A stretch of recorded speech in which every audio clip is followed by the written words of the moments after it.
गांव में एक बुजुर्ग आदमी की मौत हो गई। उसके बेटों, सगे संबंधी और गांव वालों ने मिलकर उसके अंतिम यात्रा की तैयारी की।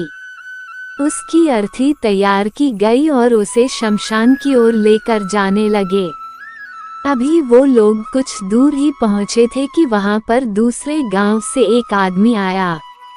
उसने उस अर्थी को लेकर जा रहे 4 आदमियों में से एक का पैर पकड़ लिया और सबसे कहने लगा कि ये आदमी जो मर चुका है, उसने मुझसे 20 लाख रुपए उधार लिए थे और जब तक मुझे पैसे वापस नहीं मिल जाते, मैं अर्थी को आगे नहीं जाने दूंगा।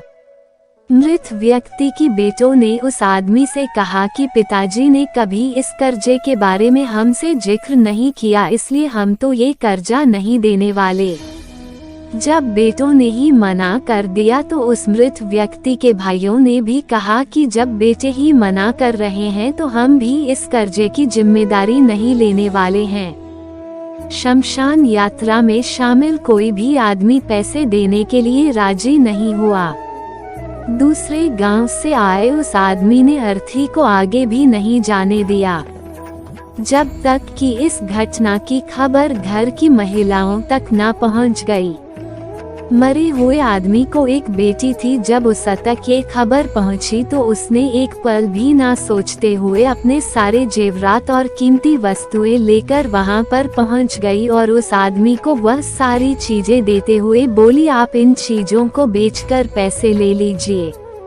अगर कुछ कम पड़ेगे तो वह भी मैं आपको धीरे धीरे लौटा दूंगी, लेकिन मेरे पिताजी की यात्रा को मत रोकिए। इस घटना को देखकर सारे गांव वाले दंग थे। तभी वह आदमी जो कर्जे की मांग कर रहा था वह बोला कि दरअसल मुझे 20 लाख रुपए लेने नहीं थे, बल्कि मैंने इस आदमी से कभी लिए थे जो मैं आज लौटाने आया था, लेकिन मुझे पता नहीं था कि इनका असली हकदार कौन है, इसलिए मैंने ये सारा नाटक रचाया। मैं जान चुका हूँ कि मरे हुए आदमी का सच्चा हितैषी ना उसके बेटे हैं ना उसका भाई, बल्कि उसकी बेटी है, इसलिए ये सारे पैसे मैं उसके हवाले करता हूँ और अपने कर्जे से मुक्त होता हूँ।